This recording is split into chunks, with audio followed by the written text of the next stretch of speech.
Hello tout le monde, aujourd'hui on se retrouve ni pour un tuto make-up, ni pour un crash test, ni pour une première impression. On se retrouve pour un tag et c'est le Wanderlust tag. Donc c'est 10 questions qui ont toutes un rapport avec le voyage, l'amour du voyage. C'est un tag que je trouve hyper cool qui se fait plus depuis genre des années, mais j'adore ce tag. Et j'ai vu récemment sur la chaîne d'Hélène de mon blog de filles et franchement ça m'a donné envie de le refaire. Donc c'est parti, il y a 10 questions. Première, quel est le tampon le plus précieux de ton passeport? Alors moi j'adore les collectionner et d'ailleurs je dois changer de passeport là cet été, donc je suis un peu triste parce qu'il est tout vide.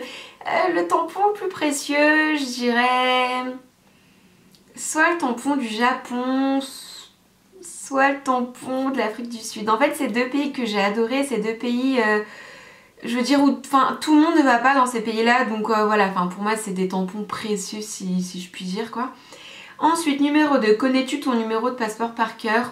Non, franchement pas du tout. Tu préfères voyager par avion, train ou voiture?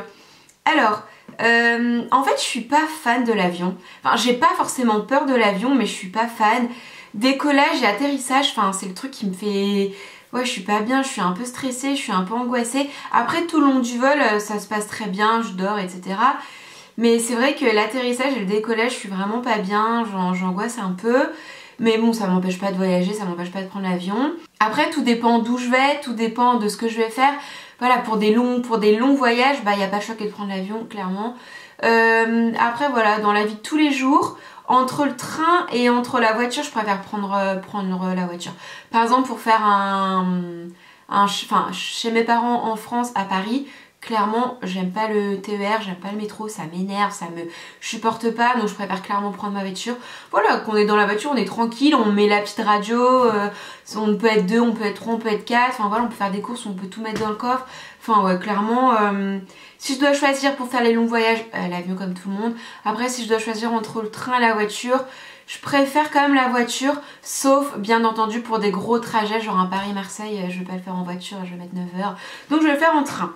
Ensuite, tes 3 objets de voyage indispensables. Là, j'ai bien réfléchi à cette question et franchement, j'en ai pas. Moi, pour voyager, voilà, pour survivre, il me faut mon passeport, ma carte bleue, mon ordinateur. J'ai ces 3 objets-là, je peux survivre à tout. Numéro 5. Auberge de jeunesse ou hôtel? Franchement, je vais pas vous mentir, je suis jamais partie en auberge de jeunesse. Après, je vais pas non plus dans des hôtels 5 étoiles. Franchement, moi, un petit hôtel, ça me va. Un petit hôtel propre et mignon. Même pas. Ça peut être une toute petite chambre, mais qui est propre. Ça me dérange pas en fait. J'ai pas forcément besoin d'aller dans un palace. D'ailleurs, je vais pas dans les palaces. Mais non, voilà, un petit hôtel tranquillou, quoi. Ensuite, tu retournes dans des pays déjà vus ou tu visites de nouveaux endroits? Alors là encore une fois, tout dépend. En général, quand je me fais des vraies vacances ou des vrais week-ends, comme là par exemple au mois de juin je pars à Berlin et je suis jamais allée en Allemagne, je suis déjà allée en Allemagne mais pas à Berlin. En général j'essaie de partir dans des endroits que je connais pas. Après c'est vrai que de temps en temps je retourne dans les mêmes endroits et c'est comme ça. Par exemple j'ai habité 8 mois en Irlande à Dublin en 2009-2010 et puis 2 ans après mon frère il est parti 1 an pour ses études, je suis retournée à Dublin, je suis retournée voir mon frère. New York j'y suis allée une fois il y a 3 ans et j'y retourne cet été, mais voilà c'est un petit peu exceptionnel. Après en général je vais dans un endroit et je me dis si jamais je dois y retourner c'est pas avant 7, 8, 9, 10 ans. Voilà, il y a d'autres choses à faire donc je vais faire les autres choses et puis au pire si c'est un pays que j'ai adoré j'y retournerai mais un peu plus tard quoi. Ensuite, est-ce que tu lis sur la destination ou est-ce que tu improvises? Alors, il faut savoir que quand je pars quelque part, j'achète tous les livres. Déjà, j'ai clairement presque tous les Lonely Planet, j'en ai au moins genre 15 chez moi quoi, de tous les pays que j'ai visités, j'ai acheté le petit Lonely Planet là. Non franchement, c'est un truc que j'aime beaucoup faire.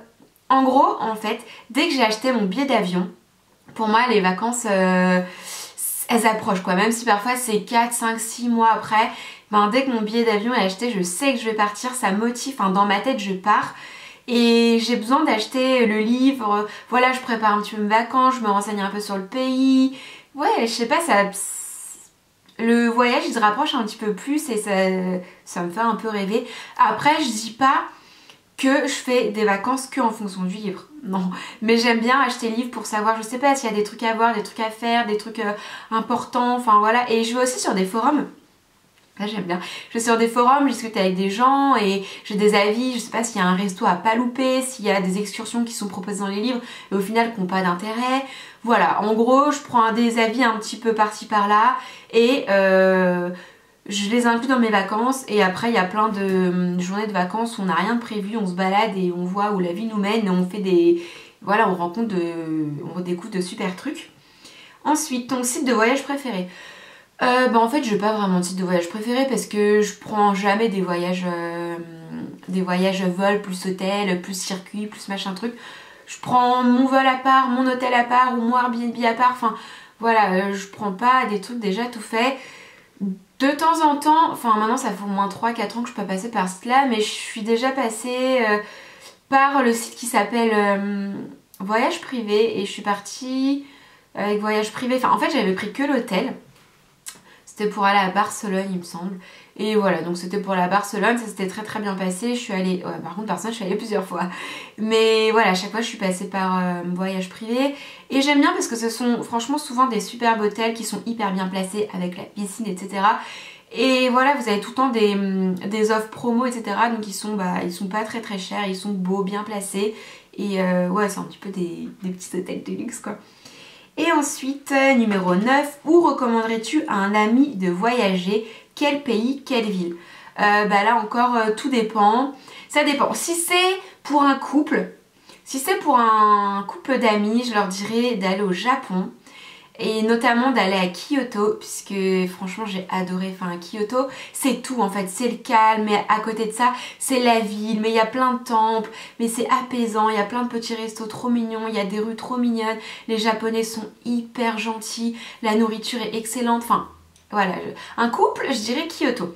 Après si c'est un couple de potes qui ont envie de faire la fête, et ben je leur dirais d'aller à Dublin en Irlande, à Temple Bar. Non franchement Dublin j'ai adoré, c'est trop bonne ambiance, les Irlandais ils sont trop sympas. Enfin voilà, c'est tout petit, on fait tout à pied et c'est juste génial. Après pour un groupe de copines je leur dirais peut-être d'aller à New York parce qu'il y a tout, on peut faire la fête, on peut faire du sport, on peut se balader dans Central Park, on peut faire du shopping. Enfin voilà, on peut pas s'ennuyer à New York quoi. Ensuite, numéro 10. Tu pars demain. L'argent n'est pas un problème. Où vas-tu? Alors en fait l'argent, oui l'argent c'est un problème. Mais c'est pas le seul problème. Le problème c'est également le temps. Parce que ce qui me fait rêver c'est de partir un mois ou deux. Plutôt 2 mois.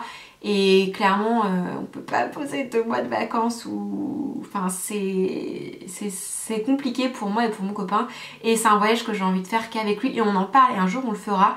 Mais on sait pas encore quand. En gros mon rêve c'est de faire Pérou, Chili, Bolivie et je rajoute l'Argentine.